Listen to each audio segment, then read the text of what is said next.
Sejam bem-vindas e bem-vindos. Meu nome é Weber Anselmo Fonseca. Eu sou coordenador de Acervos e Patrimônio Histórico aqui na Secretaria Municipal de Cultura em Araraquara. Estamos começando hoje com essa atividade a 11ª Semana Nacional dos Museus, que é um evento realizado pelo IBRAM, Instituto Brasileiro de Museus. Para iniciar, eu dou as boas-vindas e já agradeço Naira Bittencourt, que é a nossa intérprete para Libras, tornando esse evento mais próximo de uma acessibilidade comunicacional e universalizante a todas e todos. Muito obrigado, Naira, mais uma vez pela parceria.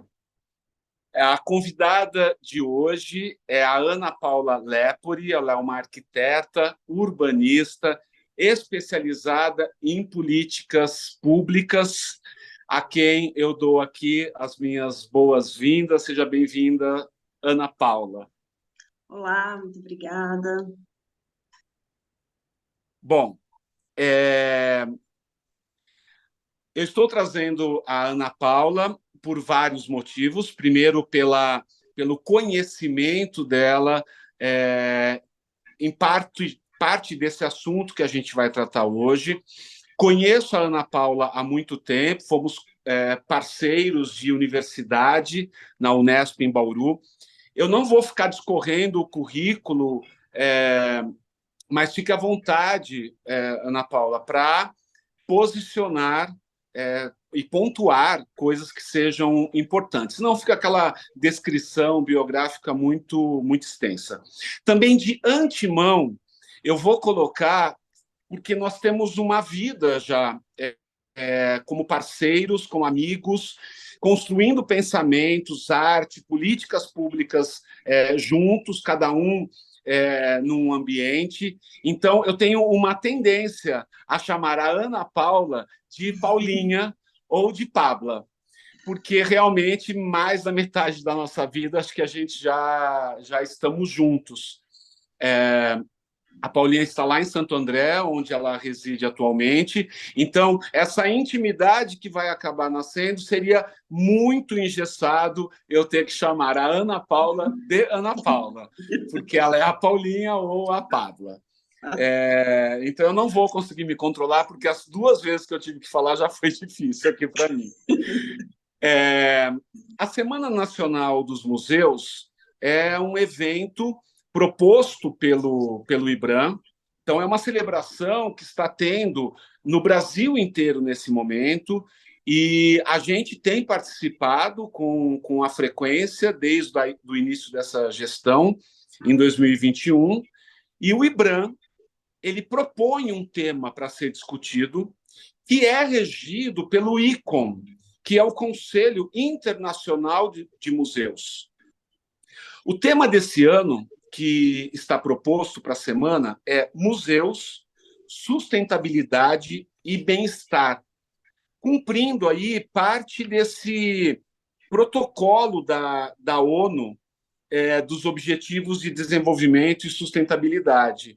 Então, esse eixo, né, essa tríade que o IBRAM elege para 2023 é saúde e bem-estar global, ação climática e vida na Terra. Então, dessa forma, a gente fez esses dois convites. Temos, em um desses bate-papos, a Ana Paula Lepori, focando mais na questão da sustentabilidade, e no outro bate-papo, que também vai estar na nossa playlist aqui no YouTube, na playlist do Patrimônio Histórico, AQA, aqui no YouTube da Prefeitura de Araraquara, a Maria Tereza Manfredo para falar, uma psicanalista, para falar sobre bem-estar.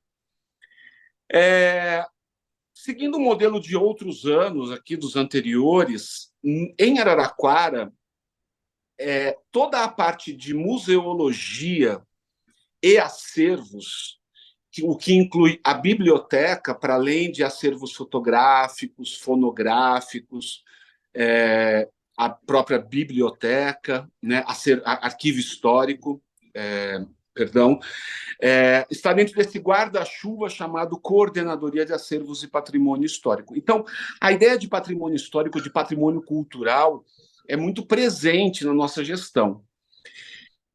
Então, com a liberdade que nos cabe, e foi muito parecido o ano passado, a gente vai focar o nosso tema não só ou menos na questão da museologia, que é uma consequência, mas sim nos compete e nos agrada, e é muito importante para a gente falar sobre patrimônio. Então, esse é o convite, né, que a gente faz hoje para a Ana Paula Lepore e para a Paulinha em falar em patrimônios e sustentabilidade. Então, vamos ao assunto. O porquê patrimônios no título da nossa atividade? A Paulinha, ou a Pabla, ela tem uma experiência muito peculiar, muito rica, e que é um ponto, inclusive, no nosso relacionamento, na nossa amizade, em dois exemplos.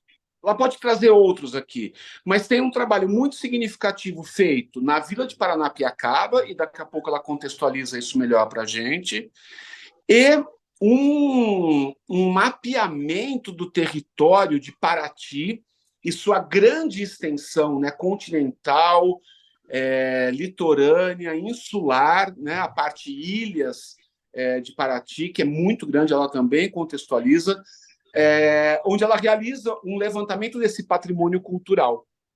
Então, assim, é uma pessoa que nós estamos, uma profissional, que nós estamos aí numa abordagem e vamos, em breve, provavelmente na jornada, trazer a Paula para cá, para a gente falar ao vivo sobre essas metodologias, junto ao nosso conselho, à população, enfim, a quem tiver interessado.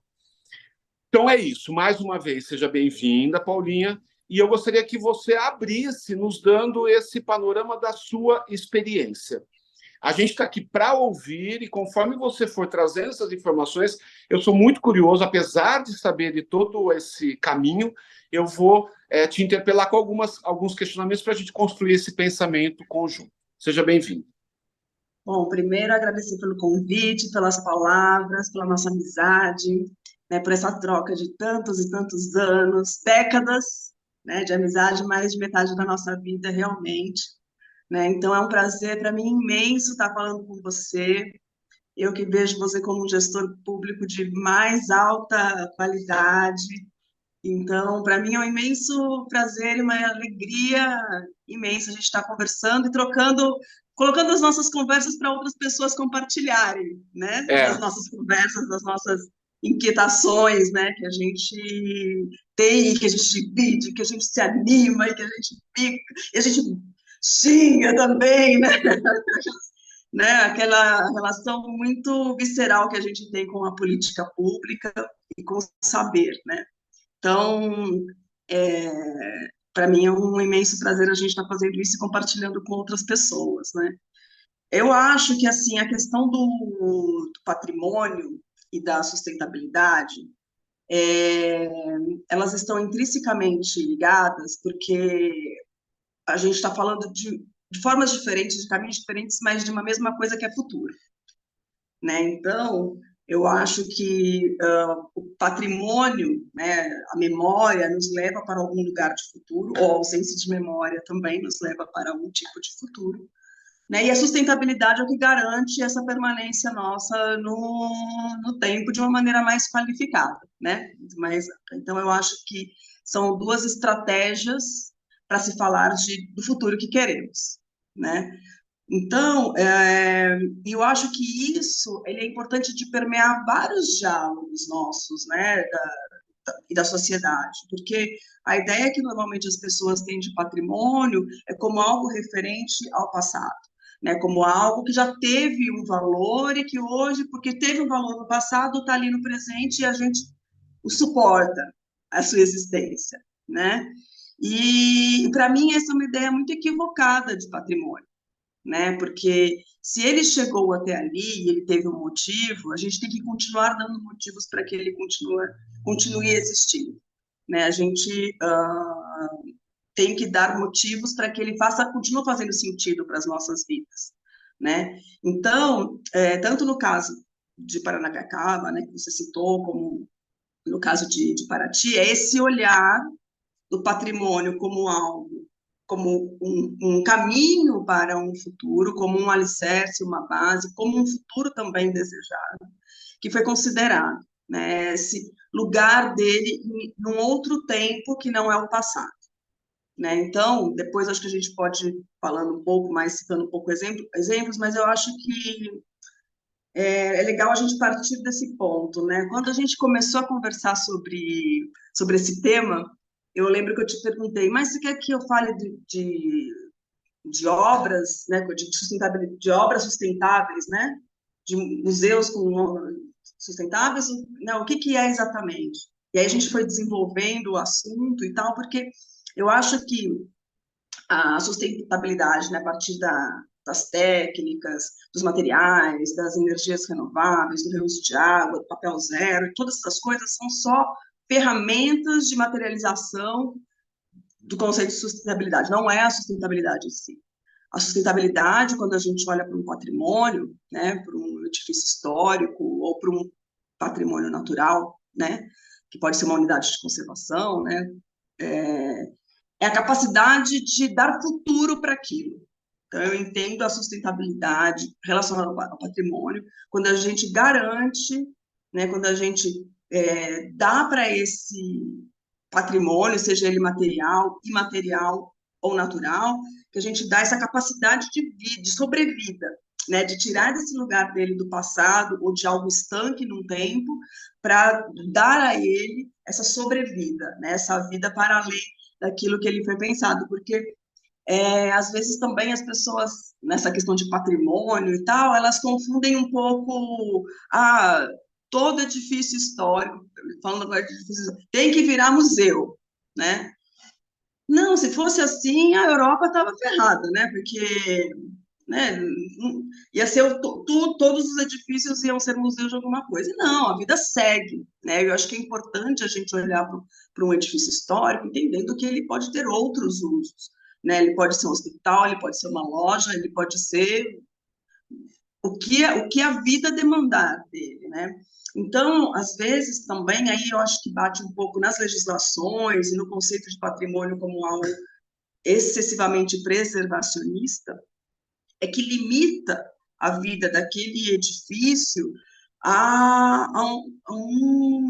engessa ele, né? Tanto no seu uso, tanto nas possibilidades de adaptação daquele edifício para a vida atual, e aí vai criando uma desconexão dele com a vida das pessoas, com o cotidiano, né? Vai virando um acúmulo de coisas que as pessoas nem entram, sabe que é importante, mas vai perdendo o sentido para a vida atual, né? Por que não pode ser uma agência bancária? Por que não pode ser uma lotérica, um supermercado, um cinema, né? Que Então, é, eu que acho é, que... Pode não, que é falar. um conflito. Eu estava falando esses dias lá na própria secretaria, e tenho falado sobre isso, que é um conflito que a gente encara quando pensa na questão do tombamento, né? As pessoas não sabem o que é tombamento e o real destino. Porque se a gente pensar numa política de preservação da paisagem, né, manter a volumetria, os traços históricos, como que aquela cidade se formou a partir daquelas edificações, nesse sentido, eu não preciso tombar, porque o Exato. destino de uso daquela edificação ele pode ser diverso. E aí encontra muito bem essa sua definição da gente pensar na questão da permanência do patrimônio como caminho para o futuro, para a permanência no futuro, e não o engessamento em si, Exato. que por vezes, no excesso preservacionista, o tombamento nos impõe, né? E que depois Sim. fica lá, fica um museu público e que às vezes a gente tendo um recurso sempre muito diminuto em qualquer esfera do poder público no Brasil para a cultura, como que a gente sustenta esse museu, esse centro cultural, né?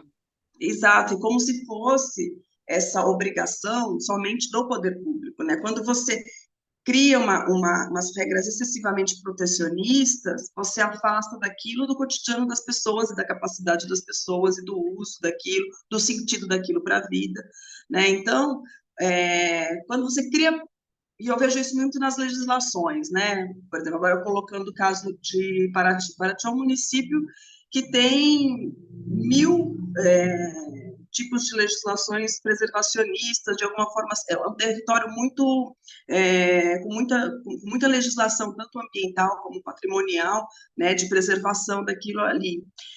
E às vezes, esse excesso de zelo engessa tanto que as pessoas têm horror, né, as pessoas que vivem naquele lugar têm horror, né, da questão ambiental, ou têm horror da questão da preservação, né, odeiam o IFAM, odeiam esse envio, né, por quê? Porque são excessivamente restritivas, né, se a gente precisa começar a criar legislações que falem mais o que pode fazer, e menos o que não pode fazer, né? Estimular outros usos, entender, né, o sentido daquilo continuar existindo, né? Porque na hora que quanto mais a gente ingessa, mais irregularidade, né, no território aparece. Se, por exemplo, quando a gente quando a gente é excessivamente restritivo nas regras, é o primeiro motivo para a gente criar situações fora da regra, né? As pessoas começam a pular essa regra, né? Então, se você pega edifícios antigos, né, e que você não consegue dar um novo uso, e tem uma série de restrições para um monte de coisa, se você pegar a instalação elétrica desses edifícios, a possibilidade de dar um curto-circuito e perder todo o acervo é enorme. O dano é muito maior do que se a gente permitir certas atualizações dos edifícios, né, de uma forma mais acessível às pessoas, né? Tem que ter um controle, tem que ter um regramento, sim, mas não de forma que as pessoas comecem a fazer de forma fora da regra, porque a regra é excessivamente protetiva e fica muito inviável para as pessoas tocarem, né? Então, isso afasta também o uso particular dos imóveis, né? E as pessoas preferem vender o terreno, né? E se livrar daquele problema de ter um edifício antigo ali, né? Então, assim, a gente precisa começar a dosar um pouco essa questão para poder dar futuro para esses edifícios, para além da tutela do Estado, né? Que as pessoas comecem, né? Não ser para elas um problema ter um imóvel antigo, né?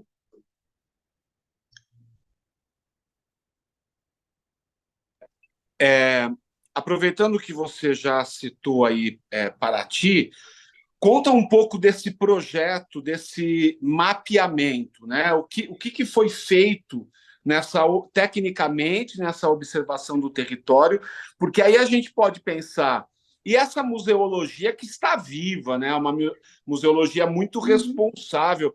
Tem algo muito interessante, a gente tem apontado o processo de isolamento ali na Covid, durante a pandemia de Covid, onde as pessoas deixaram de ter acesso aos bens culturais e aos serviços de forma geral, e a museologia corria um risco de sucumbir, talvez porque não tinha mais seu usuário.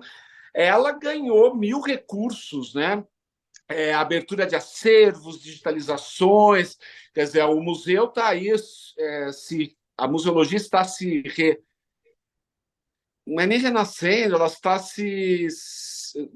fez autocrítica e está se adaptando, está se atualizando cada vez mais. E Paraty, se a gente olhar para aí hoje como um patrimônio, né, natural e cultural, a gente vê uma museologia, no melhor sentido de que é a história viva, passado, presente e futuro, em toda a sua extensão, né? Então, conta um pouco qual foi essa missão e o que foi observado, né? O que se olhava para essa Paraty tão diversa, na própria geografia, para se criar aí um documento desse olhar que garante, inclusive, pensar em política pública para a preservação. Então, foi uma coisa muito interessante, né? Porque essa história comparativa veio a partir do convite do Marquinhos. É como você não consegue chamar de Ana Paula ou Marco Antônio, né? Que é um arquiteto de lá, companheiro também nosso, na época faculdade, morador de lá, um arquiteto super importante na cidade de Paraty. Ele me procurou para a gente. Eu já tinha esse trabalho de leitura dialógica do território, né, essa ferramenta de leitura das relações dialógicas que acontecem no território a partir da análise de território, população e objeto. E ele falou: Paulinha, você precisa me ajudar, a gente precisa fazer a lei de uso e ocupação do solo de Paraty, né? Paraty é um município que durante 30 anos tinha tentado fazer a sua legislação de uso e ocupação do solo, né, o ordenamento territorial, né, para além da legislação, né, o plano diretor, digamos que são as diretrizes urbanísticas, depois vem a LUOPS, né, a Lei de Uso e Ocupação do Solo e Parcelamento, que vai dar a forma de ordenamento, né, o regramento, os parâmetros urbanísticos para a ocupação desse território. E aí, ele falou assim, cara, se a gente não fizer uma leitura muito profunda de Paraty, não vai dar certo, a gente vai continuar não conseguindo fazer, porque todas as vezes que se tentaram fazer legislação nesse sentido, né, de LUOPs, algum grupo sempre bloqueou essa discussão, sempre não se sentiu partícipe, não se sentiu contemplado na parametrização urbanística da cidade, né? E aí nós fizemos isso, né? A gente fez uma leitura dialógica do território, fui conhecendo, né? Usei essas ferramentas que eu acabei construindo no meu doutorado, né? Agora é uma oportunidade de falar um pouco do currículo, né? Do doutorado que eu fiz lá na Escola de Arquitetura de Barcelona, né? Meu doutorado em projetos arquitetônicos, foi uma série de ferramentas de leitura do território, tanto no projeto como no uso, né? Principalmente da relação entre esses elementos, entre território, objeto e população. E essas ferramentas de leitura do território são elas que eu utilizo na minha vida profissional hoje em dia, né? Nos trabalhos, por exemplo, que eu desenvolvi em Santo André, em Paraty, em outros lugares, né? Então, essas ferramentas me permitiram me aproximar da cidade de Paraty, entender as suas dinâmicas de ocupação, e essas dinâmicas de ocupação, a partir de uma leitura dialógica, ela acontece em 3 camadas diferentes, né? Você tem o território geográfico, né? As condições, as características físicas desse território, o território histórico, né? Que é a evolução né? Da construção desse lugar, e o território imaginário, como as pessoas usam e ocupam esse espaço. Então, o território, a partir dessa leitura dialógica, é a sobreposição desses 3 territórios, o geográfico, o histórico e o imaginário, que também não são camadas iguais e sobrepostas de uma maneira harmoniosa. Muitas vezes são conflitantes, uma tem mais peso que a outra, isso é dinâmico, isso varia de lugar para lugar. Então, a partir desse olhar, né, de que essas coisas variam, né, de acordo com o lugar, nós fomos nos aproximando de cada uma das localidades que compõem o território de Paraty. Visitamos muitas, né? E aí fomos fazendo essa metodologia de aproximação do território também, ela vinha a partir da leitura dessa população, e essa população estava muito cansada dos processos de participação, dos que a gente conhece, dos mais tradicionais, né? Porque Paraty é uma cidade que sempre foi objeto de estudo de muita gente, de muita coisa, e aí as pessoas se queixavam desses processos que não tinham devolutivas, ou que eles se sentiam enganados, ou que, enfim. Né? Então, eu percebi que também ia ter que criar uma estratégia de participação para que essa leitura do território, a partir da narrativa dessas pessoas, fosse o mais próximo do que elas pensassem, né? Que não fosse nem o que eu quisesse ouvir, né? Nem o que eles queriam que eu soubesse, mas que fosse a partir, né, como eles entendiam e usavam aquele lugar. Né? Então, a partir dessa estratégia de aproximação da população, né, dessa forma de entender o território a partir dessas camadas, nós fomos fazendo essas leituras, né? E aí, nessas leituras, nós fomos vendo como se deu a ocupação dessas localidades através do tempo, como isso também, os pontos de conflito com as legislações existentes, e para onde isso estava dando, né? Tanto como situações positivas como situações negativas. Né? A partir desse cenário, de identificar, inclusive, né, essas situações de conflito, que a gente foi parametrizando. Então, essa parametrização, ela emergiu, né? Ela não veio de cima para baixo, não foi um copia e cola, não foi uma estratégia que já outra cidade usou, e não sei o quê.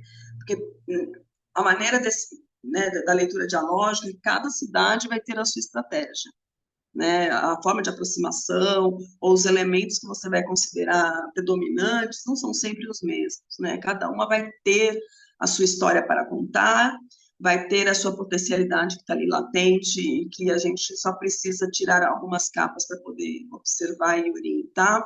Então, foi uma leitura que aí, claro, identificamos uma série de questões culturais, porque teve uma leitura, né, do território imaginário era uma parte protagonista desse processo para pensar na ocupação.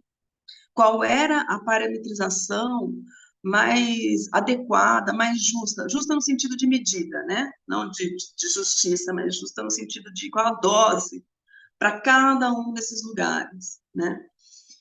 E, e isso faz toda a diferença, esse respeito ao passado, mas também esse desprendimento do passado, da história que nos trouxe até aqui, né? Essa medida justa entre o quanto você carrega dessa carga de passado e o quanto você abre mão dela para seguir adiante, que vai chegando no ponto do, do que vai te dar o link para o futuro, né? Então, não é nem tanto aquela ode ao que como chegamos até aqui, nem também essa deixa para lá, a partir de agora a moda é fazer condomínios, não sei o que, não sei o que mais, né? Então, eu acho que quando se emerge, quando a regra emerge desse caldo, né?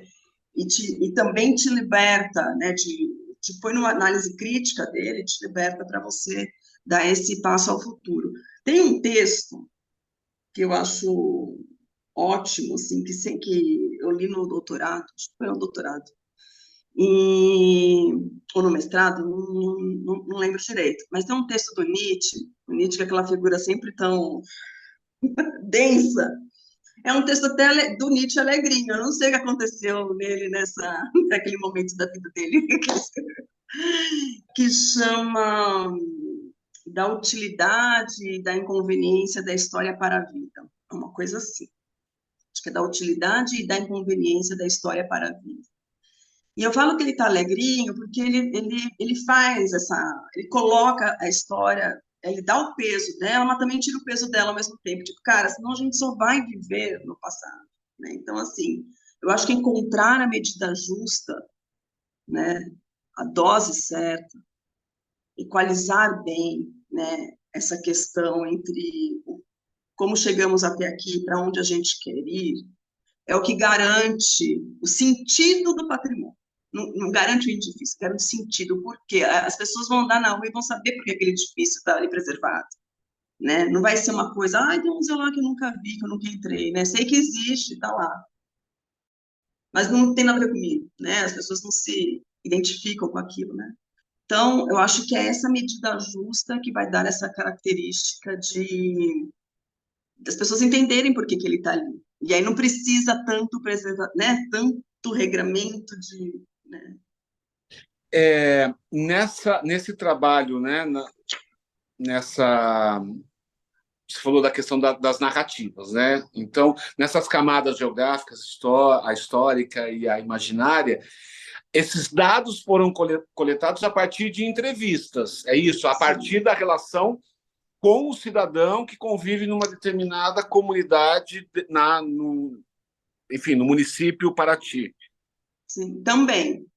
Então, essa é uma forma de chegar no dado. Tiveram outros, né? Então, material de acervo, outros estudos anteriores, legislações, enfim, tem todo um trabalho documental também, né? Que coloca esse material e dados de indicadores, ou IBGE, enfim, dados também que nos vão dando um pouco panorama dessa população, dessa renda, da onde vem, para onde vai, qual é o tipo de formação, né? Porque quando você desenha uma legislação urbanística, você não está só regrando o, o quanto você culpa daquele território. Você também está falando, você está dimensionando que tipo de atividades são compatíveis com aquele território. Né? Então, você está falando de atividades produtivas também, né? Você está falando do modo de vida, não só do habitar, mas também como que você usa, como você, né? Quais são as ferramentas de subsistência daquele lugar, né? Como que você promove, né? Ou inibe atividades econômicas no território, né? Então, além dessa parte de entender como as pessoas usam, quais são as relações afetivas, quais são as culturas que precisam emergir, ou que precisam, né, ter né, uma valorização, tem esses outros materiais mais documentais ou mais, né, de dados aí da população que dão subsídio também para essa leitura. Foi muito interessante que, por conta até dessa restrição que eles estavam com a questão da participação, a gente lançou mão de uma ferramenta que era a deriva, uma escuta à deriva. O que consistia nessa escuta à deriva? A pessoa que era nosso contato ali nos territórios, ela chamava, eu dava para ela alguns perfis, né, de moradores para ela chamar para conversa, e essa conversa ela começava ou finalizava com um percurso que eles iam me levando, e esse percurso eles iam explicando também porque esse percurso não outro, né? Então, o que acontecia nesses lugares, né?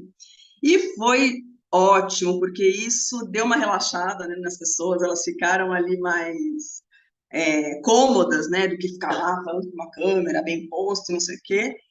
E, ao mesmo tempo, me levaram para lugares que eu, como uma estrangeira, né, dali, por mais que a gente conheça muito bem esse território, né, Weber Fonseca, décadas de Paraty nas nossas vidas, né? Não sou de lá, né? Não sou uma moradora. Então, foi incrível, porque aí eu fui visitar algumas casas, me levaram a visitar algumas pessoas, eu comi algumas coisas que eram daquele lugar, me levaram para... Aí você via, aí você percebia, né? Porque aí tem a partir da entrevista também tem a leitura, né? Pós-entrevista, com todas as informações que estão subentendidas ali, né, que não estão ditas, né, mas estão reveladas através desses comportamentos, da escolha dos percursos, né. E aí você vê um pouco, porque era um grupo de pessoas, não era uma única pessoa, né, nessa deriva. E aí é a questão das escolhas, né, de como algumas tinham muito essa questão de me levar por paisagens, outro mais por vivências, outro mais por coisas da atualidade que incomodavam a eles e que então chamava atenção por isso, né? Estavam deflagrando alguma situação que era extremamente incômoda e precisava na legislação isso estar percebido de alguma forma. E então foi muito rica essa experiência.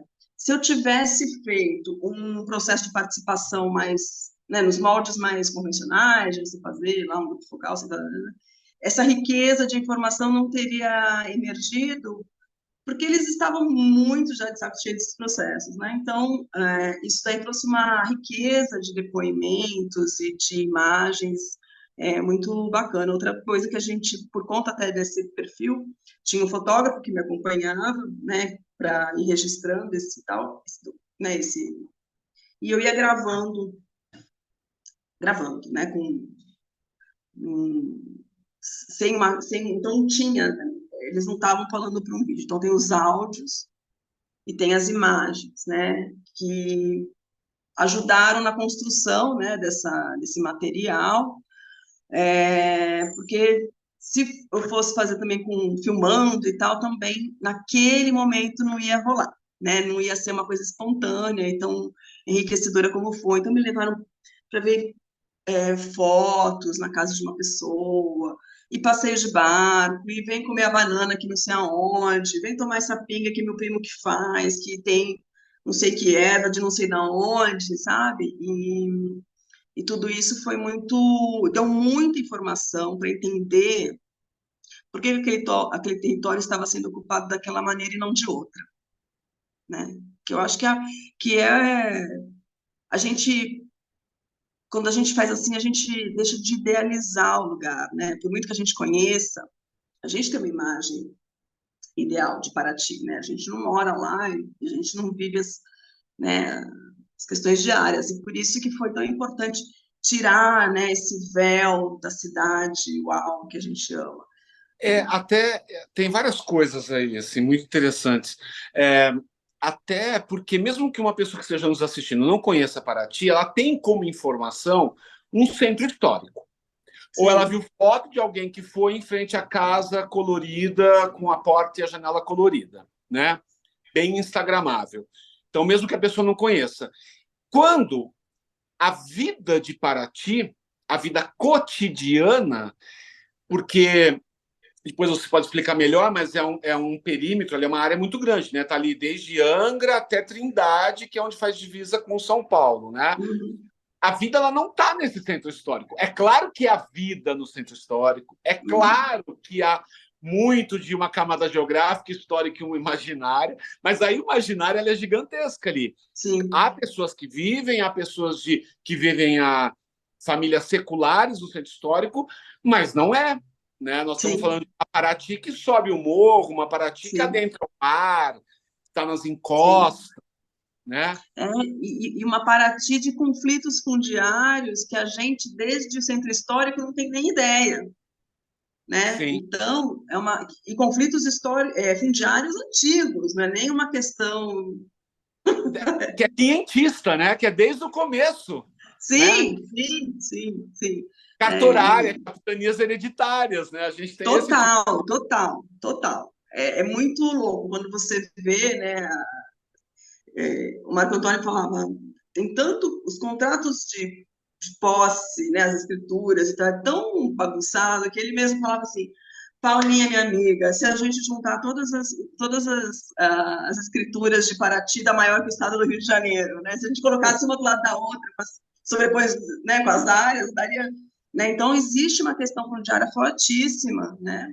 E de conflito da terra, e a questão dos caiçaras, e as incorporadoras, enfim, que não é de hoje, né? E que se remete a muito tempo atrás, é, e que conformam esse território, para além do centro histórico, né? São essas disputas pelo território, é uma característica de Paraty que a gente, que é inclusive um dos motivos porque ela não conseguia chegar numa bendita lei de uso e ocupação do solo, sempre tinha algum grupo, né, é, que dificultava esse processo, né?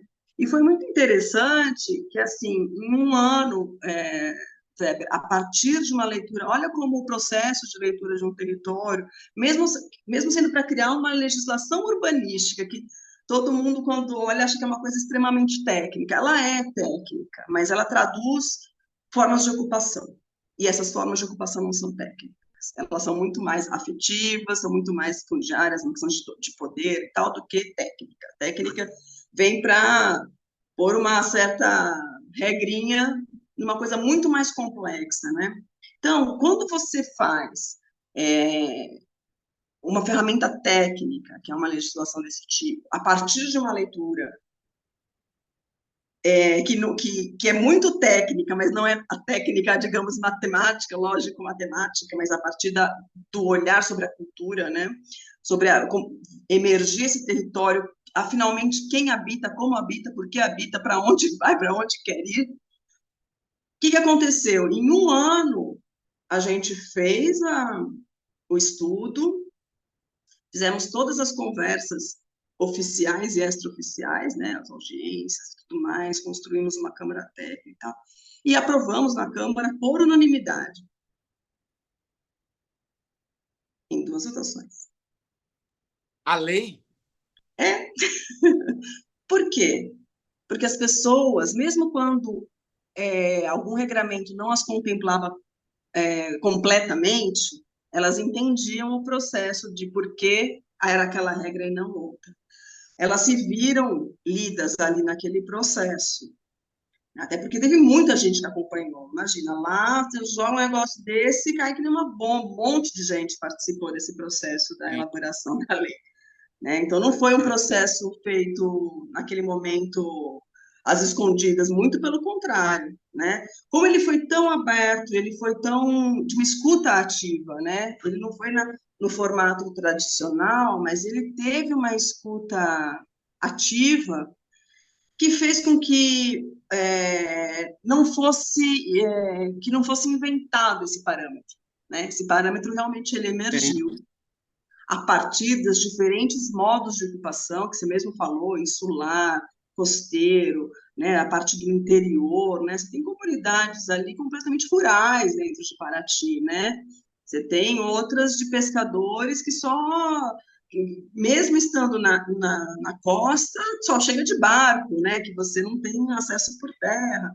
Enfim, as pessoas conseguiram se entender que elas estavam contempladas ali naquele processo. Então, eu acho que quando a gente pensa futuro, a gente precisa pensar a partir desse lugar, né, de você deixar emergir, mas também dar a medida justa, porque o excesso de memória, como diz o Nietzsche, é inconveniente para a vida, né? Olha, eu me arrisco aqui num pensamento que eu vou construir aqui. Eu sou prolixo e confuso, as pessoas sabem. E, e por pensar hoje, né, tá pensando mais o patrimônio pelo cargo que eu assumi em 2021, e que eu me arrisco a ter pensamentos arquitetônicos e urbanísticos pela convivência que eu tive em toda a minha faculdade. E acho que, sei lá, a grande gama de amigos, né? Nossos amigos são arquitetos, cada um numa área. Mas eu penso na a pesca, né? A pesca é algo inerente a uma cultura caiçara Uhum, e a cultura paratiense, certo? uhum, uhum, Existe a pesca como atividade econômica? Existe, não como já foi. uhum, As novas gerações de filhos, netos, e a gente conhece, né, algumas dessas pessoas, uhum, foram para onde? Para o barco de pesca como turismo. uhum, E hoje, há uma geração nova, tem um barqueiro que a gente usa bastante, muito jovem, seus 20 e poucos anos, o Nian tem, que ele não vem de uma família de pescador, mas ele já tem o seu barco e ele se tornou um barqueiro do turismo. uhum, Eu acho esse um exemplo tão forte de que cultura nós estamos falando. E ambas são válidas. E são até, acho que tem outras até, né? Só pensando na pesca, ou no ofício do barqueiro. uhum, São super válidas, mas que cultura é essa? Nessa escuta, né? Nessa metodologia dialógica, como você já uhum, apresentou, obviamente isso vai aparecer, porque você tem o barqueiro. Eu já uhum, saí da cultura da pesca, estou entrando no ofício, na imaterialidade, onde tive uma conversa muito recente aqui com o vereador Alcindo sobre a questão do registro. Assim como eu falei do patrimônio, esse cuidado com registrar uma cultura, um conhecimento. Porque a hora que você faz o registro, você tá é, trazendo uma metodologia e para um estatuto de como aquilo deve acontecer. E aquilo uhum, não pode mais mutar, aquilo se torna imutável. Então, pensa, né, a cultura da pesca, o barqueiro como ofício, e duas culturas. A gente tem a cultura da pesca, a gente tem um modo de pesca, a gente tem uma modernização desse uhum, modo de pesca. Eu lembro do Pedro contar um barqueiro de 4 meses no mar. Hoje é uhum, muito menor, porque as tecnologias são hoje. A gente não pode falar em uhum, registro de um uhum, conhecimento. No risco dessa pessoa ter que ir para o mar e ficar 4 meses, sendo que as tecnologias já permitem novos uhum, parâmetros. Mas a gente tem um ofício de barqueiro sendo construído de uma indústria turística que a gente tem que tomar muito cuidado, né? sim, Com essa economia do turismo, que ela é talvez um dos futuros no Brasil há muito tempo, que ainda não as cidades não olham para o turismo como tem que olhar, né?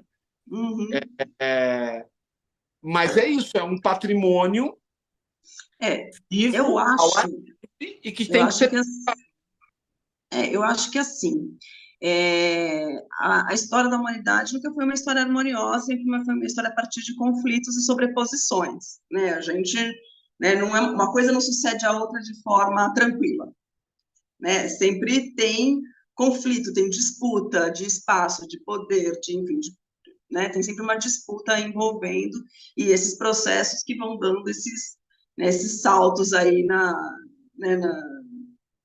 na nossa história, né?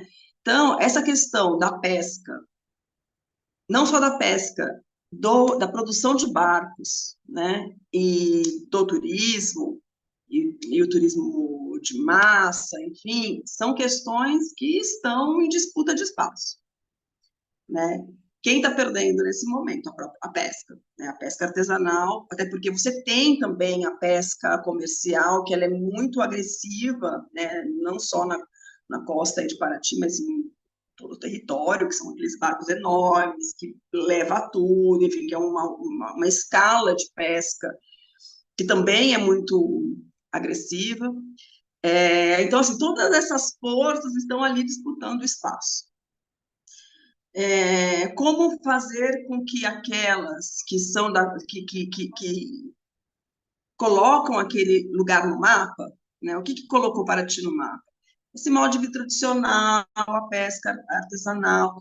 A gente tem que dar uma dimensão e um grau de protagonismo para que isso consiga falar, opa, estou aqui, eu existo, e eu escolho me manter. Então, vão ter pessoas que vão escolher esse caminho, né? Então, aí vai ser por escolha e não porque só sobrou aquilo para elas serem na vida, né? Então, eu acho que a gente, quando faz uma política pública, a gente tem que empoderar, a gente tem que fazer políticas que empoderem as pessoas e que dão um nível de consciência para elas tomarem essas decisões, né? E aquilo não ser só uma saída, mas ser uma escolha, né, de vida, e ela entender quais são as forças que vão disputar espaço com ela. Então, acho que quando a gente constrói a política, a gente não pode é, proteger ela da vida num nível de que... Porque aí você também mata ela. Quando você... excesso de subsídio para aquela... também esvazia ele de sentido de existência, né? E aí vira uma coisa folclórica, no sentido bem ruim da palavra, né? Vira como uma anedota ali, como uma coisa decorativa, como um penduricalho, né? Então, é isso que a gente também precisa tomar cuidado para, quando a gente faz essas políticas de promoção de determinadas coisas, não sufocá-la também, né? A gente empoderar a paracaidista, de criar consciência paracaidista, né? Por exemplo, no caso dos barcos, que você estava falando, eu lembro de várias conversas que eu tive, né? Porque eu passei por um monte de comunidade pesqueira, né? Sobre isso. E aí os jovens falavam assim, mas porque Paraty tem uma forma específica de construir o barco, né? Tem uma cultura, né, de produção, né, do barco, que é específica dali, daquele lugar, daquele território, que se você vai para Ilha Grande já faz de uma outra maneira. Você tem um tipo de remo que é específico de Paraty, que são para as águas de Paraty, tem um cote que é para aquela água. E isso tudo está se perdendo, porque o cara falava assim, não, fazer um barco desse dá muito trabalho, envolve muito tempo e muita mão de obra e muito não sei o quê, que eu compro por internet um barco, o cara vem e me entrega aqui. Eu ouvi isso muitas vezes lá. Não foi uma pessoa que me falou isso. Falou, para que eu vou fazer um barco? Porque, então, assim, a gente tem que construir estratégias para que as pessoas entendam a importância desse barco, ou que possam fazer esse barco, ou que tenha uma escola que produza, que ajuda a não se perder, ou documentar. Se há alguma coisa que realmente não teria nenhum sentido mais em fazer o esforço e manter, a gente tem que documentar para que ela, de outra maneira, exista. Eu acho que a sustentabilidade está nisso, né? Eu gostei muito de quando você falou que os museus buscaram um outro caminho na pandemia, né? Eles se reinventaram aí, buscando essas outras estratégias, né? Para além do espaço físico. Eu acho que é isso, entendeu? Às vezes, é muito bacana a gente ter uma gravação guardada ali numa cinemateca, mas a gente vai dar importância para ela quando ela virar base para um slam, sabe? Um desafio, ó, tem essa gravação, a partir dessa frase, a partir disso aqui, quero ver o desafio, né? Então, é aquela sobrevida, né? A questão da sustentabilidade, a sobrevida daquele patrimônio, né? Seja esse patrimônio material ou imaterial, né? Ou natural, né? Quando a gente tira ele lá da prateleira que ele está e fala, bom, o que você faz com isso, né? O que eu faço com esse registro? Que aquele registro ali guardado e, né, se ninguém muito ter acesso a ele, qual que é a função dele para a vida, né? Tem um programa, eu acredito que ainda exista a plataforma na internet. Foi um programa que durou um bom tempo, produzido pela Regina Casé para o canal Futura, chamada Um Pé de Quê? Um pé de quê, né? Um pé de fruta, um pé de jabuticabeira. E aí tem um em Paraty, e eu não vou lembrar agora qual que era, cada capítulo era uma árvore, né? E tinha lá uma determinada palmeira. E acho que essa palmeira estava numa terra, num território do príncipe, né? Da Uhum, família Bragança, Orleans. E aí a Regina vai intermediar para autorizar o corte dessa essa palmeira, palmeira. Ah, justamente porque estava falando da cultura do barco, da canoa, né? Que é um uhum, patrimônio. E uhum, eu acho que restam pouquíssimos a essa altura, em uhum, 2023, os canoeiros mais uhum, velhos, né? Os mais uhum, antigos, que fazem num único pedaço, né? De madeira uhum, do tronco.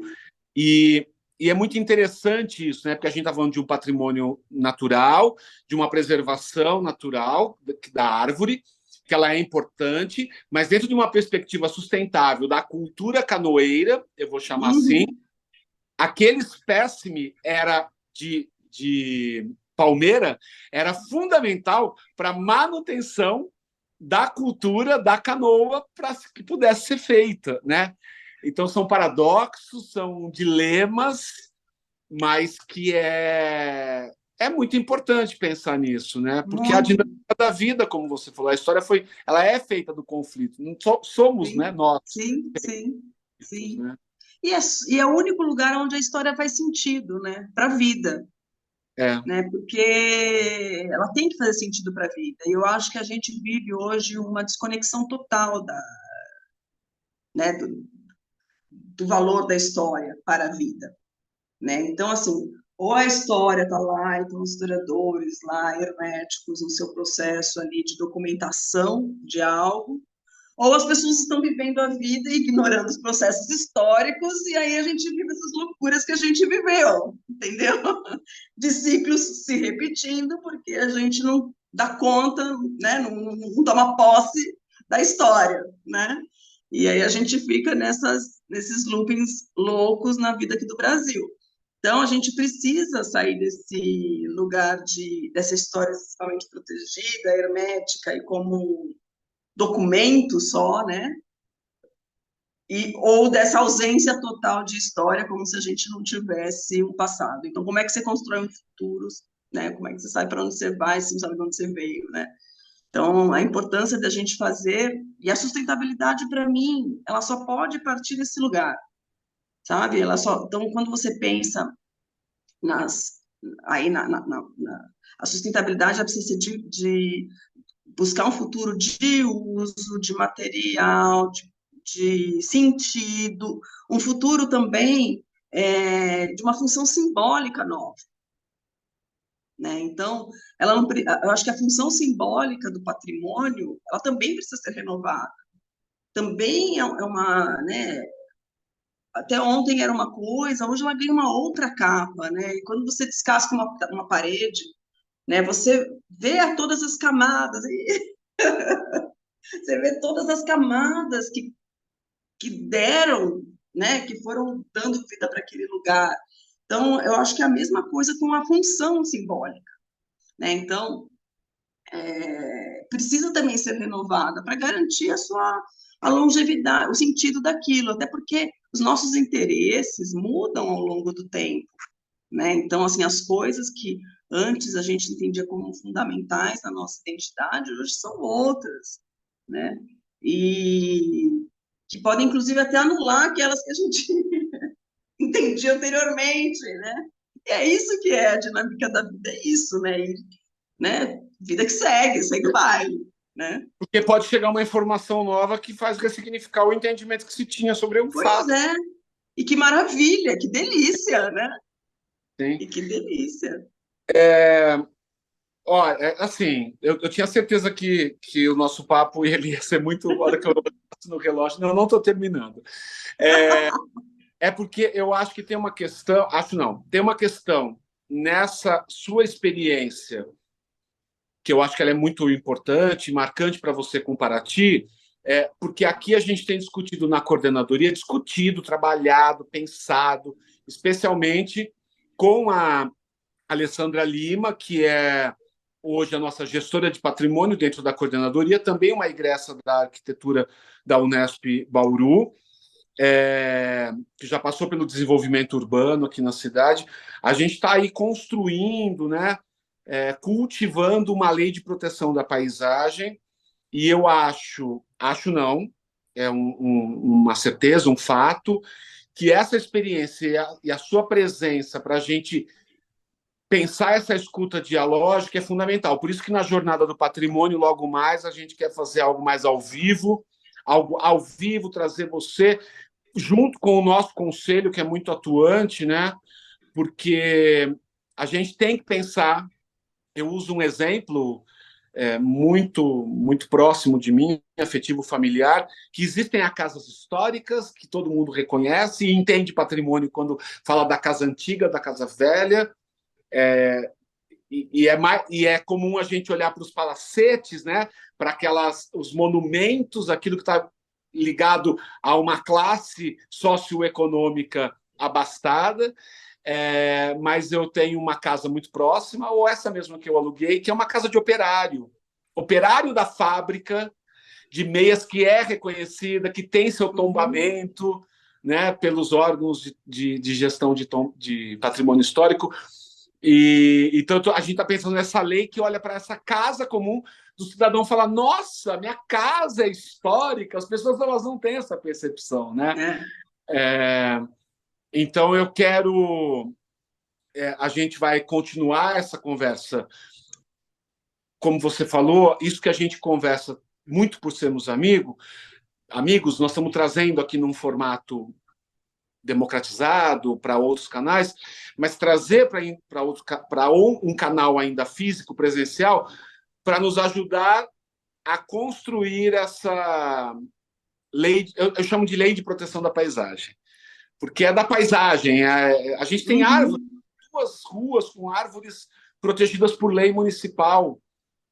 São um avanço. A gente tem calçada protegida, né? A gente tem pensado o patrimônio, a cidade, quem vive em Araraquara, de uma forma bastante responsável. Mas eu quero avançar com isso. E eu acho que Paraty é um exemplo para a gente deitar e rolar, no sentido de como a gente aplica algumas coisas. Mas eu gostaria muito de trazer, e aí você pontua um pouco na questão da sua carreira, mas eu acho, né, Pablo esteve na Espanha por muitos anos, tem o seu estudo lá, doutorado, tem até uma filha espanhola, Sofia. Eu acho que está muito próximo você voltar para o Brasil, imagino na linha do tempo, estou tentando recordar aqui, com a Vila de Paranapiacaba, que é importante você dar o contexto histórico, mas a vila eu acho que tinha saído da gestão de Santo André, ela estava voltando para a gestão de Santo André. Como foi isso? O que você encontra e o que você faz lá? Que eu sei, mas que eu acho que é muito importante, porque a gente também pensa a Vila de Paranapiacaba como as casinhas de madeira, uma vila de um determinado momento da história ligada à ferrovia, e que todo mundo vai e tira foto. E você vai para um lugar muito específico lá dentro. Então, eu queria que você contasse um pouco, porque eu acho muito rico, muito importante. Então, Paranapiacaba, a Vila de Paranapiacaba, ela era parte do patrimônio da rede ferroviária. E aí, no começo dos anos 2000, acho que 2002, o prefeito de Santo André na época, o Celso Daniel, entra numa boa negociação com a rede ferroviária estava vendendo o seu patrimônio, e ele compra a Vila de Paranapiacaba. Ele vende o terreno da garagem municipal para construírem a Universidade Federal do ABC. Então, a Universidade Federal do ABC compra o terreno que fica ali na Avenida dos Estados, para construir, né, o campus da Federal aqui em Santo André, e com o dinheiro da venda do terreno, ele compra a Vila de Paranapiacaba, né? E ele comprou a vila, então aí a vila passa a ser uma propriedade municipal, faz parte né, da cidade. A vila, ela tá, Santo André é uma cidade super comprida, assim, que o meio da cidade ele é cortado por um braço da represa Billings, então toda a área urbana da cidade, né, de Santo André, está na porção norte, aí tem o braço da represa, e a parte sul é uma área de proteção ambiental, e a Vila de Paranapiacaba está lá na pontinha, no final né, dos limites lá do município, já fazendo divisa com Santos, Cubatão, ali já na outra ponta da cidade, que muita gente aqui até hoje não sabe que aquilo lá é Santo André, né? Então, como a cidade tem, a área urbana está concentrada para cima, né, como se fosse assim, para cima da Billings, as pessoas, mesmo daqui, muitas vezes não têm consciência que mais de 60% do território do município é área de proteção ambiental. E eu fui para lá em 2013, né, eu voltei para o Brasil em 2010, 2011, em 2013 assumi a diretoria de meio ambiente de Paranapiacaba e Parque Andreense. Parque Andreense, toda essa área ao sul aí da represa Billings, né, a nossa área de manancial, foi ser diretora de meio ambiente lá. E aí era de Parque Andreense e Paranapiacaba, né. A região de Paranapiacaba, ela tem ali no envoltório ali da vila, nós temos 3 unidades de conservação de proteção integral, né. Temos a Estação Ecológica do Alto da Serra, que é o nível mais alto de preservação, né, uma estação que só pesquisadores entram. Ela é uma unidade de conservação muito antiga. Agora eles estavam fazendo... Uma coisa que eu tenho que sempre falar é que eu amo as equipes, os funcionários públicos, as equipes técnicas que dão suporte e mantêm essas políticas de pé. Então, assim, eu sou muito fã, encontrei pessoas maravilhosas, super competentes ali, trabalhando nessa diretoria né, dentro das gerências, das diferentes gerências que tinham essa diretoria. E hoje eles estão fazendo um trabalho super bacana, histórico, sobre essa unidade de conservação, porque ela é muito antiga. Então, assim, até a Margaret Mee, agora me fugiu o nome, meu Deus, da Nobel, de Física e Química, gente, fugiu o nome da mulher, veio para o Brasil, esteve lá em visita, esqueci o nome dela, gente, daqui a pouco, a idade é isso, faz isso com a pessoa. Então, assim, ela é um lugar de pesquisa de muito tempo, né, desde o final do século XIX. Então, a gente tem essa unidade de conservação, tem uma parte do Parque Estadual da Serra do Mar, que está ali, e foi criada ali também uma unidade de conservação, né, de proteção integral, uma unidade municipal, né, uma unidade de conservação municipal, que é o Parque Nascentes, né, que a vila está dentro do Parque Nascentes. Então, ali a gente tem 3 unidades de conservação, grandes, importantes, nós temos todo um território ali de manancial, né, que, no meio da região metropolitana de São Paulo, né, um município que 60% do seu território é área de proteção. Então, eu fui trabalhar com essas políticas de proteção na área ambiental, né? E aí, naquele momento, a gente foi procurando encontrar estratégias de desenvolvimento local com a floresta em pé, porque aquela população que mora ali, voltando de novo para a questão da legislação, né, que as pessoas acabam odiando o meio ambiente, odiando o patrimônio, né, porque você não pode nada, você não deixa nada, né, então, assim, você acaba criando, né, nessa busca pela preservação, um um horror da população, né? Elas odeiam aquilo, né? Então, você tem que encontrar caminhos para construir um diálogo, afinal de contas, elas moram ali, a gente tem que entender, né, que a vida delas também tem que ter, né, algumas coisas que teria na área urbana, outras você abre mão, você tem que entrar num espaço de negociação, né, até para elas entenderem aquilo como um lugar viável que precisa da proteção delas para aquilo continuar existindo. Então, na época, eu fiz alguns trabalhos nesse sentido, né? Aí, Editor da Vida corta, vamos para o ano de 2018, eu voltei em outro governo, né, para trabalhar com habitação, e em 2020, o planejamento estratégico, aqui também de Santo André, e aí comecei a trabalhar com os Morar 500 anos, que era o planejamento a longo prazo do município, planejamento de 2053. Então, aquela vivência, né, e aquele diagnóstico feito naquele momento, ele continuava válido, né? A gente continua com essas questões, né, sobre a pressão, a pressão por ocupação naquele território vai sempre se aumentando com o passar do tempo, né? A gente está numa área metropolitana, né? Existe uma questão, né, importante de ocupação, né, de pressão por ocupação. E aí, qual que é a estratégia de futuro para uma cidade cravada no meio da região metropolitana, com um passado industrial que é mais hoje em dia a lembrança, mas é uma memória afetiva que as pessoas têm um apego à nossa história industrial tremenda, apesar da indústria, grande parte já ter saído daqui, né? Então é muito mais um apego do que uma realidade hoje em dia. E a gente tem essa floresta, né, essa área preservada, o que a gente faz com isso? Então, dentro do Santo André 500 anos, né, desse planejamento até 2053, esse futuro tinha que incluir essas realidades todas que hoje convivem de maneira completamente apartadas, né, disso que muita gente nem sabe que a gente está em Santo André, né, que Santo André tem né, tem floresta. E aí a estratégia foi alinhar, né,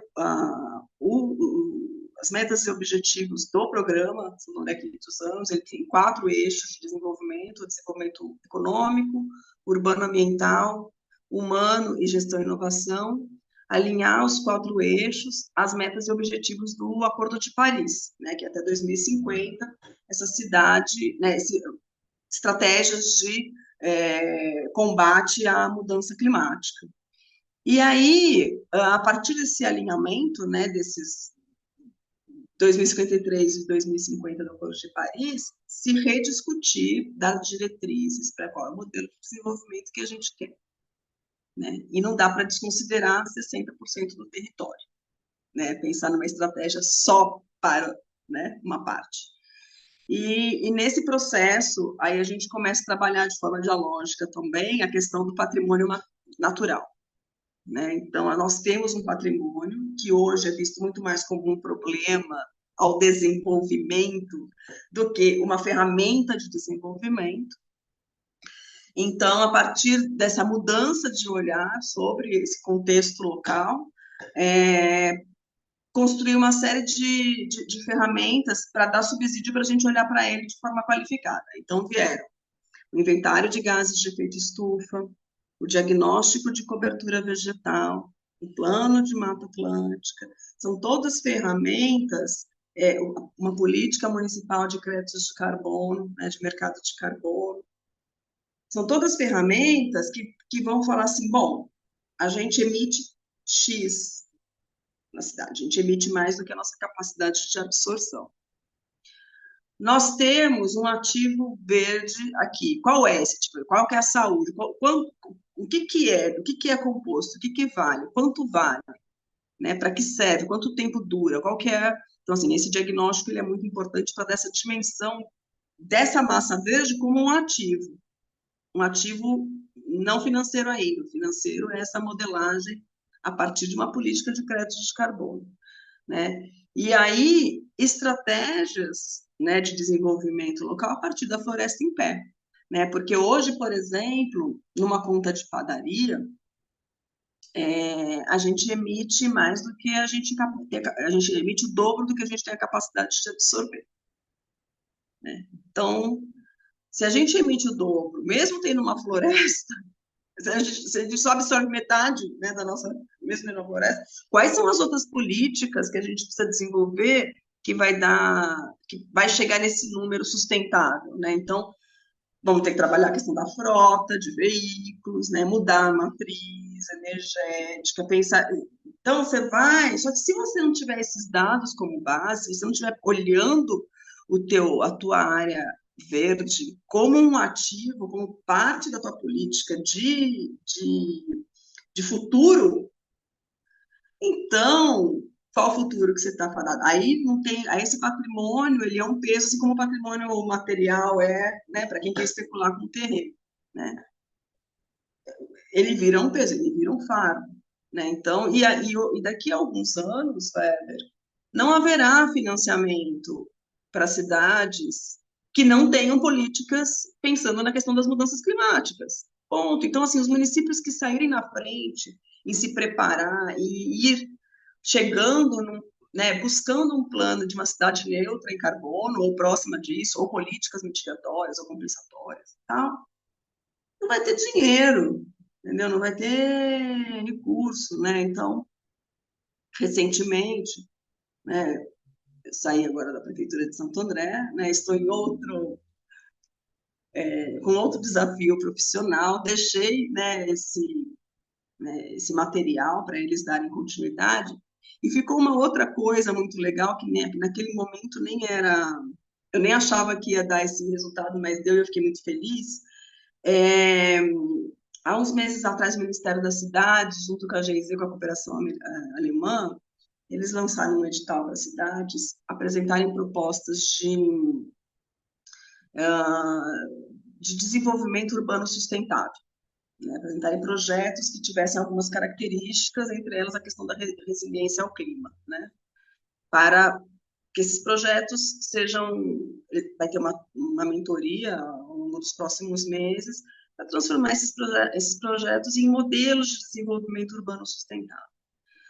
Eu apresentei um projeto, mas eram 12 só no Brasil que iam ser selecionados, 2 por região. Falei, bom, região Sudeste já era, meu bem, né? Temos, né, com certeza a maior parte das cidades sendo da região Sudeste. Eu falei, vou apresentar, porque vai passar por uma análise técnica, enfim. No final, para minha grata surpresa, minha felicidade, o projeto que eu apresentei foi selecionado. E aí eu entendi o porquê, né? Quer dizer, é a minha observação, não conversei com o pessoal do Ministério da Cidade, mas é o meu olhar sobre por que eles escolheram esse projeto. A maioria dos projetos eram da região Sudeste.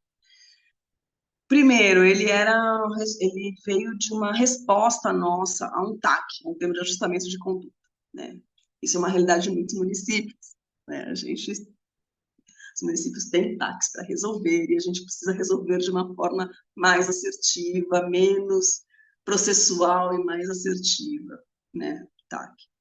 Depois é pensar que uma floresta numa região, uma população de baixa renda, né? Era um projeto, uma floresta municipal para o Jardim Santo André. O Jardim Santo André é um bairro bem grande da cidade de Santo André, bem complexo, né, que tem políticas habitacionais, tem ocupação, está na borda de uma das nossas unidades de conservação, está no limite com outro município, enfim. Aquele contexto super complexo, difícil, que é a realidade de um monte de cidade, né? Todo mundo tem um BOzão desse para resolver. Se não fosse um BO, não tinha virado um TAC, né? Então, mas é um projeto que busca respostas para a melhoria daquele território a partir da floresta em pé, né? Então, a partir de as áreas verdes que tinham sido doadas pela CDHU para o município, porque claro, um conjunto de glebas da CDHU, das áreas verdes já doadas para o município, pensar um projeto de floresta para aquela população ali daquele entorno e 2 cadeias produtivas a partir da existência dessa floresta ou da ocupação desordenada daquele território, né? Então, eu entendo que foi, e eu acho que a outra coisa é ter pego esse projeto e ter alinhado ele com todos os ODS possíveis, não alinhado de escrever, ODS 1, 2, não. É o ODS 1 por causa da ação X, Y, Z, que vai se desenvolver assim, assim, assim, assim, assim, os resultados vão ser... Está alinhado com a ODS 2 por causa disso, disso, disso. Fazer esse alinhamento real, assim, real, sabe?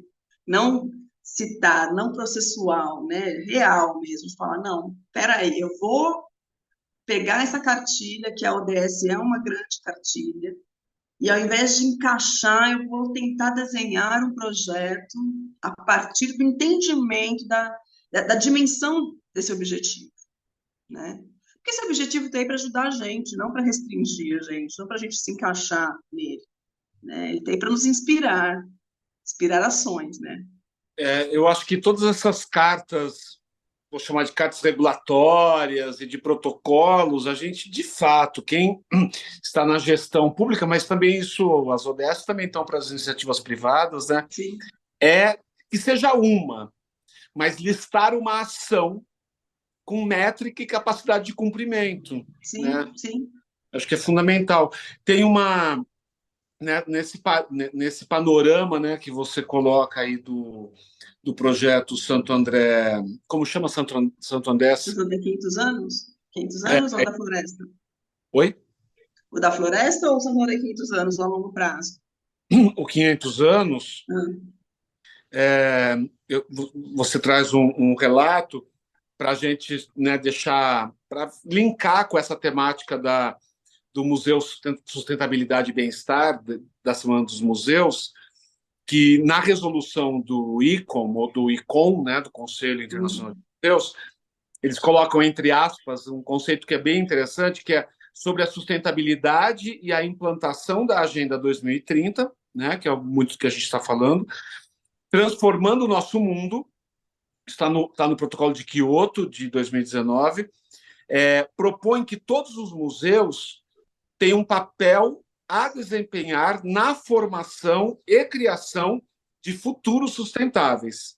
E uhum. podem fazer isso por meio de programas educacionais, exposições, divulgação e pesquisa. Só para quem está aqui participando, né, quem vai assistir esses programas, entender isso, né? Porque não adianta simplesmente eu pensar numa exposição sobre a água ou sobre Uhum, a floresta em pé dentro do Museu de Arqueologia e Paleontologia, uhum, né?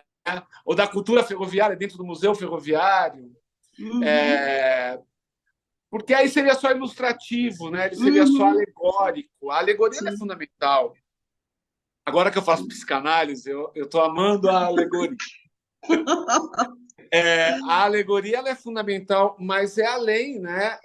Uhum, O ano passado tinha a questão dos povos originários e das línguas, né? E a gente trouxe o Cauê para falar com a gente, um indígena que estuda artes cênicas e veio falar de museu, que é para isso a gente tem que entender de forma sistêmica sim, esses sim. assuntos, para que essas ações, nós temos aqui 5 museus, para que a gente possa pegar esse tipo de narrativa que, no caso agora você está trazendo, né, de como ordenar e como propor a ação Uhum, efetivamente plausível de ser executada, né, e os TACs, né, Paula Rio, porque uhum. sabe também que eu tenho os TACs aqui, né, todos nós temos TACs, mas para que não sejam só protocolar, que sejam ações mesmo, de fato, Sim, porque nasceu de uma demanda, e de uma demanda sim, social sempre, sim, né? sim, sim. E é uma coisa assim que as pessoas entendem isso, né? TAC, ODS, como uma obrigação, como alguma coisa. Eu entendo como uma oportunidade. Eu vejo ali uma oportunidade que me dá já um monte de informação para a folha não começar em branco. Então, o projeto já chega já chega com uma riqueza de informações, né, de atores. Quando você não olha aquilo como um problema, aquilo vira uma riqueza, vira uma maravilha, assim, né? Você fala, nossa, quantas peças eu tenho aqui para montar né, um jogo interessante, né? Sim. Então, eu acho que é um pouco do nosso olhar, eu acho que quando a gente coloca nessa, né, no caso aí da dialogia, né, como o caminho para entendimento de uma situação, você dá uma dimensão para aquilo que deixa de ser problema, vira uma oportunidade e vira uma construção já rica de atores e de partes interessadas, gente. A gente tem partes interessadas, né? Sim. Que vão. Então, assim, é entender isso como uma riqueza, sabe? De possibilidades. E a sustentabilidade é isso, né? Porque no final das contas, a gente tem que fazer as coisas para as pessoas que vão estar lá, que vão viver, que vão levar aquilo para frente, entendeu? Não, né, não é para a gente, né? Para os outros que estão ali, né? O desenho da política pública é para quem está naquele território, né? Não é porque, eu acho que é legal assim, não. Ok, que você acha que é legal, mas você, naquele lugar, como que você se comportaria? A gente tem que entender essas dores, né? E eu acho que tem essa questão, porque, pelo menos, falo por mim e super falo por você, e sei que o contrário também é verdadeiro, porque a gente é apaixonado pelas cidades. Não Sim, importa o tamanho, o porte, a condição social e sim, econômica, se quiser, importa. A gente quer aí sim, condições sociais e econômicas favoráveis e próximas sim, a todos, né? Mas eu acho que é isso, a gente é apaixonado por cidade, né? sim, Esse lugar que a gente sim, habita, né? E eu acho que é muito interessante, porque você tem tanto essa ligação com o meio ambiente, e eu acho que um olhar é sem dúvida, né? A tua carreira, a tua experiência desse olhar de um arquiteto urbanista, mas que pensa assim, a cidade, a sim. cultura, a arte, todas essas diversidades, diversidade não como um broche, assim como sustentabilidade Uhum, não pode ser uhum, uhum, obrigação, como você colocou, uhum. faz a diferença, né? Não que um biólogo, não que um ecólogo não pudesse ter ocupado a diretoria das águas e do meio ambiente da Vila de Paranapiacaba, não é isso. Uhum. Mas é esse olhar de que você estava olhando para essa água e para essa floresta em pé, de quem entende e está Uhum. inserida no contexto citadino, né? No Sim. contexto da cidade, né? Eu acho que essa é uma dimensão que a arquitetura dá para a gente, que outras especialidades não dão, né? Esse olhar sistêmico, universal que a gente precisa ter sobre as coisas, né? Então, sei lá, você está na faculdade de arquitetura, você tem aula de história, de matemática, de resistência dos materiais, de orçamento, sei lá, você tem uma coisa assim renascentista, né? É um saber renascentista, né? Você tem que ter um olhar para muitas áreas do conhecimento para você atuar sobre um determinado contexto, seja uma casa ou seja uma cidade, né? Então, acho que a arquitetura dá essa capacidade, né? Pelo menos dá, não, ela te dá instrumentos, né? Para você aprimorar um olhar, não que todo arquiteto tenha isso, mas, né? Esse olhar, não tem, mas esse olhar de forma mais matricial sobre as coisas, né? Sim. As outras carreiras elas são mais especializadas, né, em determinadas coisas. A gente é mais generalista, né? A gente passa um pouco por tudo. Você não vai virar historiador, mas precisa saber história. Você não é um super desenhista, mas tem que saber desenhar. Você não vai ser um matemático, mas tem que saber uma equação, uma integral, sei lá, né? Você tem que saber um pouco de tudo para encaixar as coisas e elas fazerem ali um certo sentido. Vejo isso muito Vejo isso, alguns arquitetos fazem isso com a arquitetura, mas isso é muito a ferramenta do urbanismo, né? Então, o urbanismo, ele sim que exige, né, na verdade, essa capacidade de olhar em diferentes escalas, né? Escalas, você vai do 10.000 para o 1 para 2, assim, né? E ajuda a gente a olhar essa questão ambiental, né, de forma integrada com a vida, né? E não só do o sapinho e tal, né? Então, o que que esse sapinho impacta na minha vida, né? É. Impacta que ele é um indicador de que a temperatura subiu, cara. A hora que esse sapinho desaparecer, significa que a temperatura da Terra, né? Então, entender o lugar dele, né? Sim. Bom, caminhamos agora para o final. A gente de fato, não faz essas conversas para ter conclusões, mas para que a gente se inspire. É... E é isso, né? Abrir esses diálogos, abrir portas, e, de fato, que mais pessoas se tornem agentes desses bate-papos, né? É, muito rapidamente, esse conteúdo que a gente tem produzido desde 2021 vai estar disponível nessa playlist, que está em algum lugar desse universo virtual do YouTube, que é Patrimônio AQA, que é como nós assinamos a nossa coordenadoria, mas pontualmente estamos, né, na Semana Nacional dos Museus. Então, estamos abertos, é uma exposição.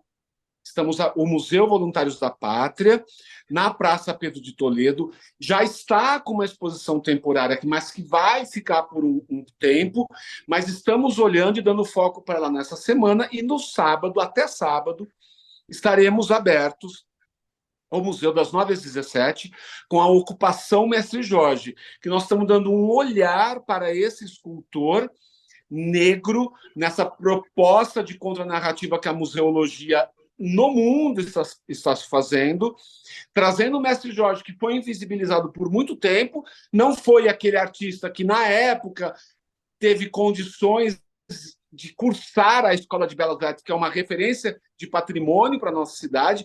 Tivemos a Judite Lawande o ano passado, comemorando o centenário, mandamos as obras da Judite, emprestamos para a maior exposição da artista lá no MASP, e o Mestre Jorge, por muito tempo, ficou invisível.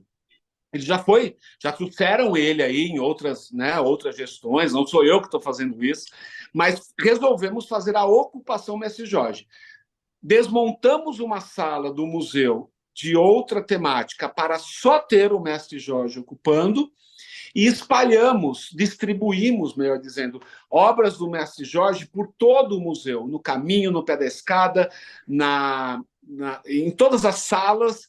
Você vai ver o acervo do Museu Histórico e Pedagógico, que fala muito de um recorte de classe de história, coisas que a gente discutiu aqui.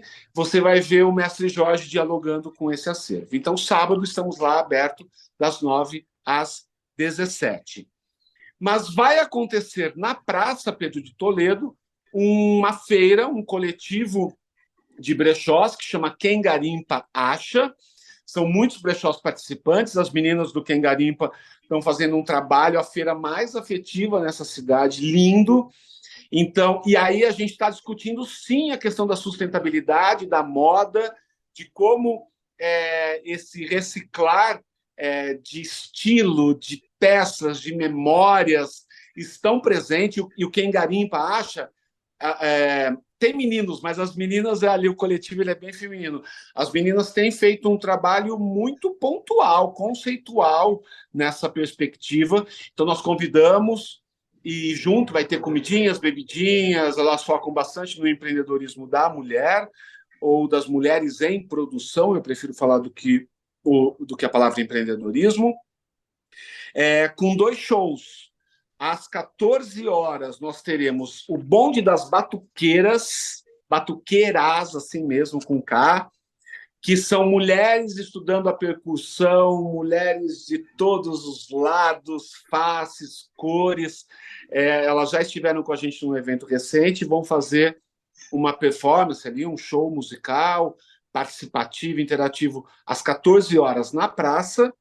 E às 17, o Baile do Lima, Vinícius Lima. Para quem está em Araraquara, todo mundo conhece o Lima, todo mundo gosta do Lima. O Lima coloca a gente para dançar, onde o Lima vai, a gente vai atrás.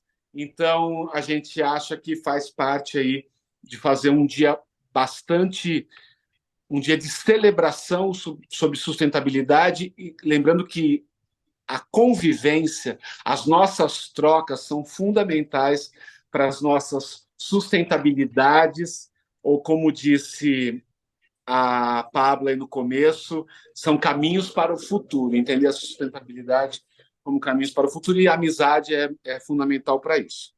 E temos também aqui, para quem está vindo hoje, que estreou, amanhã temos a Maria Tereza Manfredo, uma psicanalista falando sobre cultura, patrimônio e bem-estar, né, desdobrando esse tema que a Semana dos Museus nos trouxe. E esse papo também vai estar aberto e vai ficar aqui na nossa playlist. Relembrar, né, que essa ação ela acontece aqui em Araraquara pela Coordenadoria de Acervos e Patrimônio Histórico, que faz parte da Secretaria Municipal de Cultura, respondendo a um programa do IBRAM, o Instituto Brasileiro de Museus, que orgulhosamente a gente pode falar que faz parte do Ministério da Cultura, finalmente de volta do governo federal.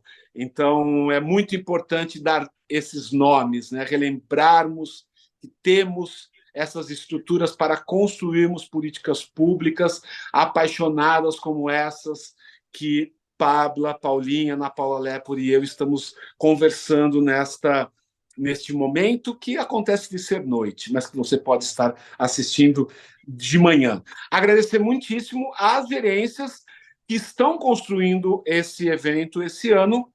A gerência, eu vou abreviar, Gerência de Museus, o nome é bem grande, Gustavo Ferreira, e a nossa gerência de Patrimônio Histórico, que no caso é a Alessandra Lima, que eu já citei aqui, os gestores dos museus, os servidores dos museus, arquivo e biblioteca, que eu tenho sempre trazido, e eles têm vindo comigo nessa ideia de que nós temos que ser apaixonados por esse assunto, porque especialmente esses servidores que estão aí, funcionários públicos, concursados, é que operam tudo isso que eu e Paula falamos. Ela já fez essa reverência aos servidores públicos.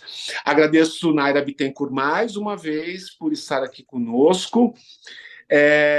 Fiz o convite e deixo Ana Paula Lepore, Paulinha ou Pabla para dar uma boa noite e encerrar aqui a nossa conversa, a quem eu agradeço imensamente. Você sabe a felicidade que eu tenho de ter você aqui, isso eu nem preciso dar tanta descrição a respeito. A felicidade é minha.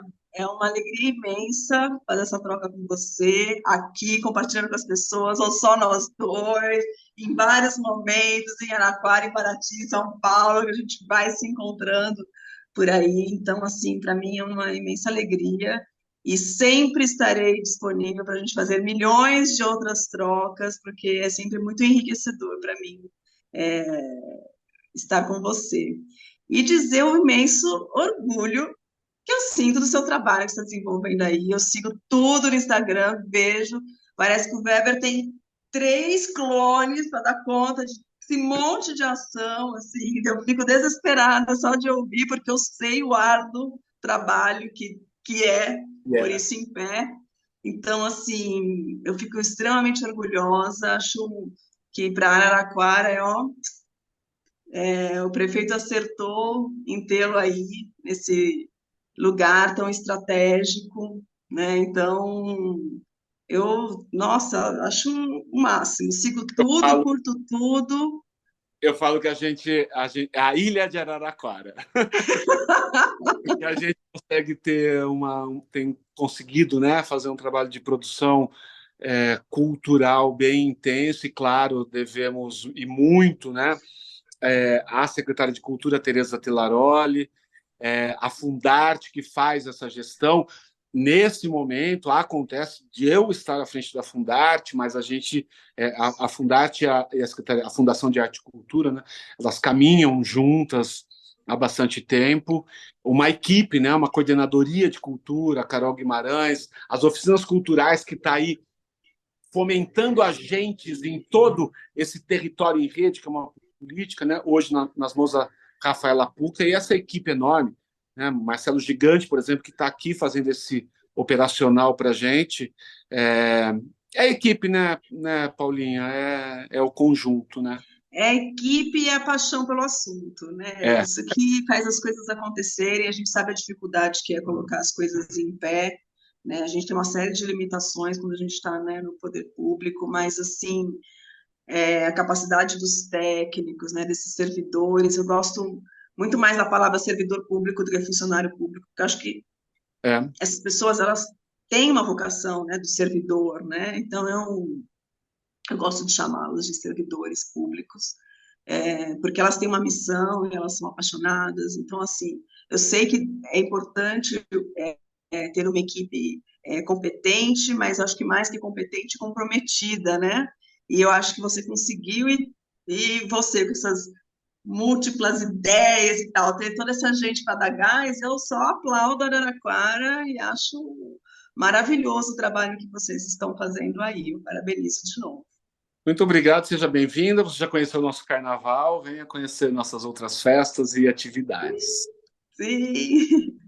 Muito obrigado a todas e todas. Estamos por aqui. Compartilhem essa informação, dividam com os amigos, vamos discutir. Estamos sempre abertos na Secretaria Patrimônio Histórico, @araraquara.sp.gov.br. Muito obrigado.